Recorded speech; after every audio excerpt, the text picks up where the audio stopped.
Fala pessoal, tudo bem? Antes de começar o vídeo, só gostaríamos de explicar que essa entrevista foi gravada logo após a disputa da Série A2. Então o Careca ainda não tinha, lógico, definido o que ele ia fazer, se ia parar de jogar ou não. Mas mesmo assim o conteúdo ficou muito bom e a gente decidiu publicar da mesma forma, tá bom? Então curte aí e aproveita o vídeo.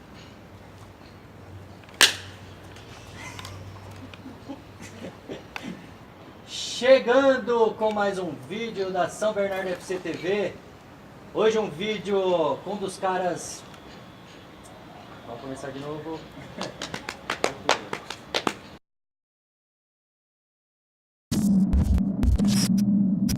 Chegando com mais um vídeo aqui na São Bernardo FC TV. Hoje um vídeo diferente, ou não. Um vídeo com esse cara aqui, Rodrigo Vergílio. Tudo bom, Careca? Tudo bem, graças a Deus. Beleza. Nesse vídeo aqui, nós vamos bater um papo com o Careca, de toda essa trajetória. É um atleta que está aqui em São Bernardo hoje, no ano de 2019, mas que desde 2005, lá na primeira competição de São Bernardo, 14 anos atrás, ele estava presente. Então nada mais justo, tanta gente falando do Careca nas nossas redes sociais.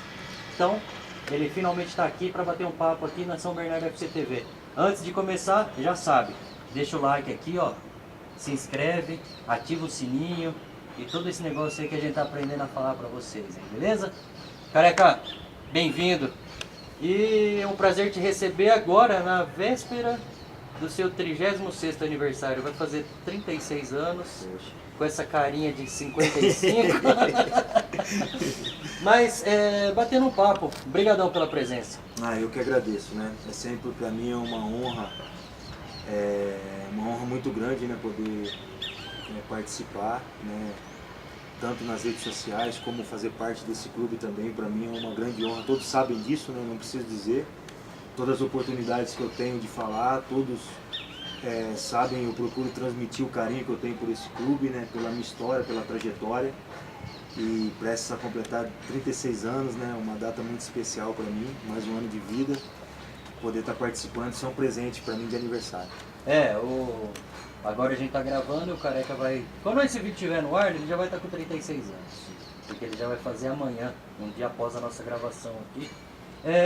Nós vamos falar de muita coisa nesse vídeo, vamos falar do início do Careca, essa relação dele com São Bernardo, até os dias atuais, essa recente disputa de Série A2, que não foi dentro do que você particularmente esperava, né, Careca?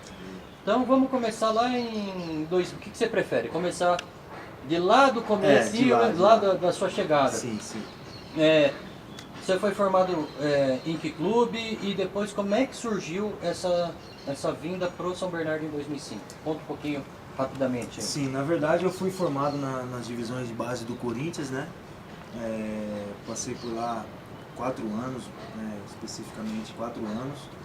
Depois eu rodei alguns clubes, né? Como Noroeste, Barueri, até chegar no São Bernardo em 2005, né? Onde eu tive a minha terceira passagem, né? Pelo clube, né? E assim, é muito especial esse clube porque quando eu vim para cá em 2005 eu estava num momento muito difícil da minha carreira, né? Não conseguia ter estabilidade em nenhum clube, ficava 3 meses no clube, 3 meses em outro.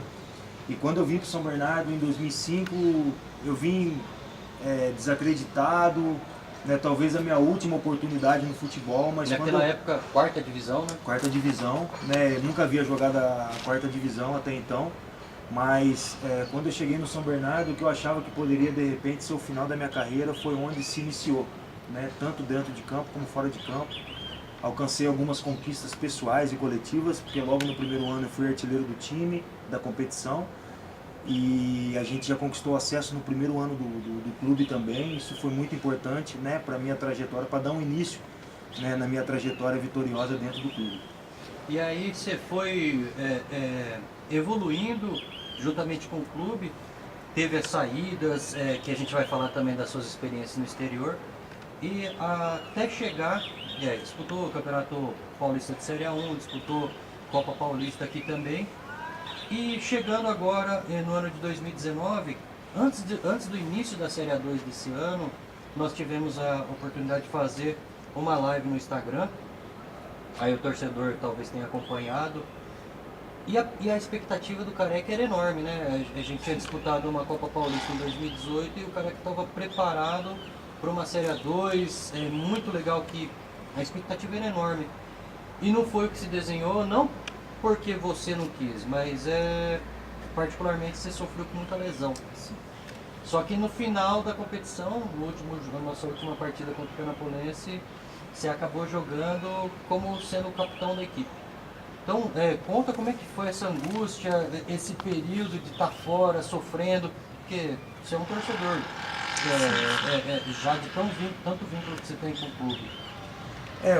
Ao longo da minha carreira, né, eu sempre deixei claro o carinho que eu tinha pelo São Bernardo. Né? E aqui dentro do Brasil não há outro clube que eu tenha um carinho tão especial como o São Bernardo. Não só pelas conquistas, né, dentro de campo, mas também por me formar uma nova pessoa, né, ser uma pessoa diferente também fora de campo. Pensar em princípios, né, de família, filhos, né, construir uma família, porque isso tudo é uma base também que sustenta dentro de campo, né, na nossa profissão. Então, depois que eu vim para o São Bernardo, eu comecei a pensar dessa forma, a agir dessa forma e tive a oportunidade de jogar, né, ao longo desses 10 anos, 11 anos que eu passei fora do Brasil, em 4 países, né, Japão, Kuwait, Dubai e Tailândia.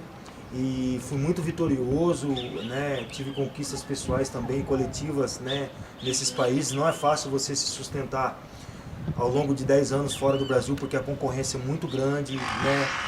Porque tem um número de estrangeiros que podem jogar, né? Não são 11 estrangeiros, são apenas 3 ou 4 no máximo. Então, quer dizer, você tem que estar sempre bem, porque a concorrência é muito grande. E ao longo desses anos, né? Sempre acompanhei o São Bernardo, ao longo desses anos. E esse ano, quando eu voltei o ano passado na Copa Paulista, eu já vinha vindo de um histórico de lesão.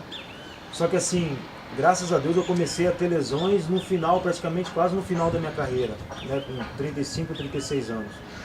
Eu sou um cara que, graças a Deus, ao longo desses anos, eu sempre, né, consegui me sustentar sem ter lesões. Né? Nunca tive uma cirurgia, né, ao longo da minha carreira, e isso é muito raro no meio do futebol, porque estou com 36 anos, hoje você vê muitos jovens, né, com 21 ou 22 anos que já estão na segunda ou terceira cirurgia de ligamento cruzado. E pela intensidade que você jogava.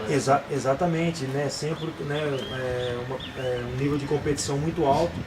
E o ano passado, quando eu voltei com um histórico de lesão também, consegui jogar alguns jogos da Copa Paulista, mas assim, o meu foco mesmo era na disputa da 2, né? Eu tinha planos, eu tinha projetos de fazer uma excelente competição, né?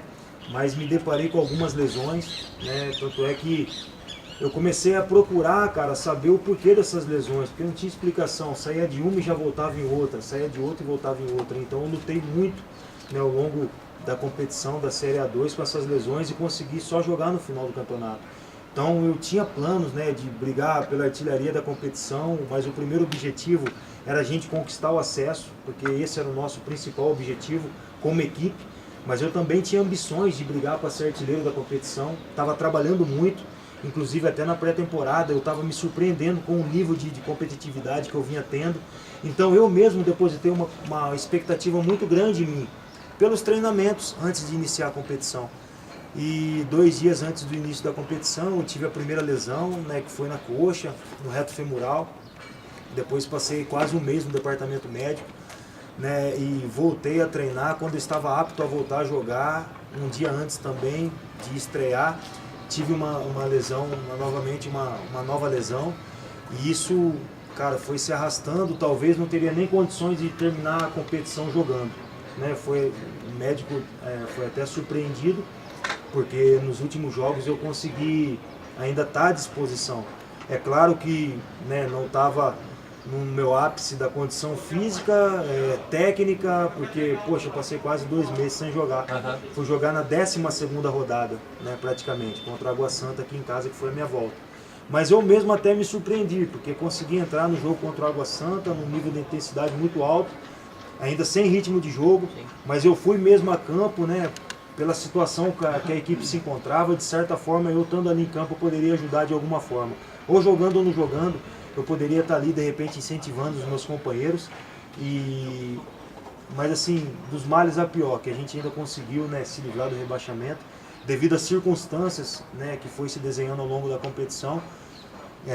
eu consegui ajudar de certa forma, né, tanto dentro de campo como fora de campo, auxiliar os companheiros e chegar ao último jogo, poder ser capitão da equipe, conseguir jogar o jogo todo ainda foi uma surpresa muito grande para mim. Agora é esperar ver o que vai acontecer no futuro, né, ver o que Deus vai preparar no futuro aí agora, para que a gente possa dar continuidade. A gente vai falar de futuro também.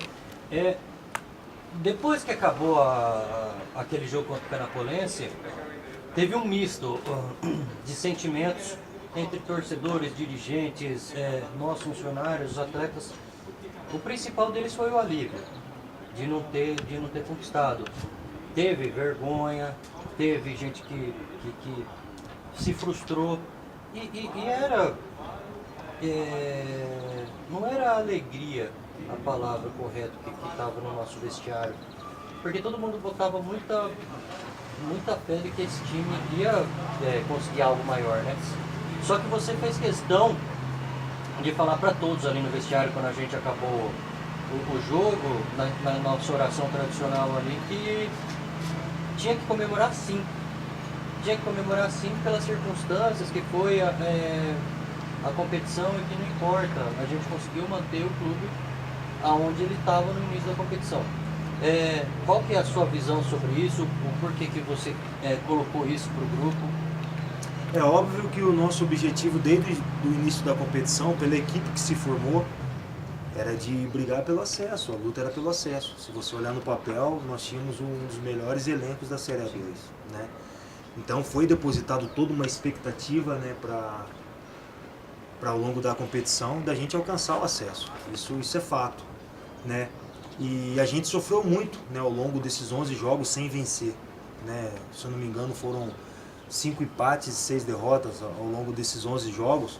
Foi frustrante para todos. Eu creio que se no plantel, né, se tivesse um jogador na mente dele que não estava sendo frustrante até então, talvez o cara estava em outro mundo, porque quem conhece o clube, quem sabe da história do clube dentro do futebol, a gente sofria demais, né? A gente sofria demais. Eu, como um torcedor também ao longo desses 11 jogos que fiquei de fora, eu sofria como todos os outros torcedores. Até os torcedores que já me conhecem há muito tempo, que às vezes me enviavam mensagem, cara, eu tô sentindo como vocês estão sentindo, porque eu venho em casa, às vezes não consigo, dormir, fica pensando no que está acontecendo, o que pode ser feito, o que não pode ser feito. E se a gente soubesse qual era o problema antes, com certeza teria tomado uma atitude antes, né? Porque todos gostariam de ver o São Bernardo brigando pelo acesso, pela equipe que foi montada, então se criou uma expectativa muito grande. E acabou não acontecendo. E ali nos últimos jogos a gente deixou uma impressão positiva. A partir do jogo contra o Água Santa, a equipe mudou a postura dentro de campo. Né? Aquela retomada. E a gente venceu 3 jogos seguidos, 3 jogos dificílimos, né? Porque o peso estava muito grande sobre as nossas costas de vir a primeira vitória. Dos atacantes que estavam jogando não conseguiam fazer gol, a bola não entrava, a bola batia na trave, o goleiro defendia. Se criou toda uma expectativa muito grande mesmo, então assim, isso aí também atrapalhava na questão da ansiedade dos atletas que queria fazer, e de qualquer forma a gente sabia que não ia acontecer. Então ali, foi realmente ali no último jogo, criou uma expectativa muito grande da gente conquistar a vitória também e terminar de uma forma positiva, né? Só que aí, né, talvez dentre todos os jogos que a gente fez na A2, talvez o último jogo agora foi a pior partida que a gente fez. O time entrou sonolento, apático e numa partida muito decisiva, né? Eu não sei realmente o que aconteceu, mas, né, todos os jogadores que estiveram em campo não conseguiram fazer um bom jogo como havia feito nos 3 ou 4 últimos jogos. E ali talvez ficou aquela mistura de um alívio, mas também de tristeza, porque a gente poderia ter terminado, né, diante do nosso estádio, diante do nosso torcedor, ter terminado de uma forma positiva, e não conseguimos. Perdemos a partida para a Penapolense veio, jogou melhor que a gente, mereceu a vitória sim. A gente tem que ser bem sincero. Eles mereceram a vitória porque fizeram por merecer. A nossa equipe foi muito abaixo do que a gente apresentou nos últimos jogos. Então ficou aquele sentimento de tristeza, mas eu falei, rapaziada, a gente tem que, cara, se alegrar com esse momento, porque dentro da nossa situação, do que a gente estava vivendo, cara, a gente ter permanecido na segunda divisão, cara, a gente tem que considerar isso aí como uma vitória muito grande. Porque muitos davam já como rebaixado. Muitos davam como rebaixado, muitos davam sim como rebaixado. Só que a gente tem que ter sempre esperança, cara, e fé de que pode mudar. Então, enquanto eu aprendi uma coisa ao longo, né, da minha vida, da minha carreira, que enquanto a gente tiver esperança, a gente tem que lutar, cara. Porque as coisas, principalmente no futebol, pode mudar e tudo muda muito rápido. Você vê, a gente ganhou do Água Santa e do Linense e gerou toda uma expectativa que tinha chance até de classificação. Você está entendendo? Uhum. Então, assim, a gente teve esperança, a gente teve esse sentimento. Mas é óbvio que depois que passou a rodada da Portuguesa Santista, a gente viu os resultados no dia seguinte, que não foram favoráveis, também a gente deu aquela relaxada. E no futebol, a gente não pode entrar na zona de conforto. No momento que a gente entra na zona de conforto, as coisas ficam mais difíceis ainda. Legal. Ó, essa aqui foi a primeira parte desse bate-papo com o Careca, que tá muito legal. Falou de A2. E agora, na segunda parte, nós vamos falar sobre fatos curiosos, sobre a passagem no exterior, sobre projeção de futuro. E fica ligado que em breve tem o próximo aí. Valeu?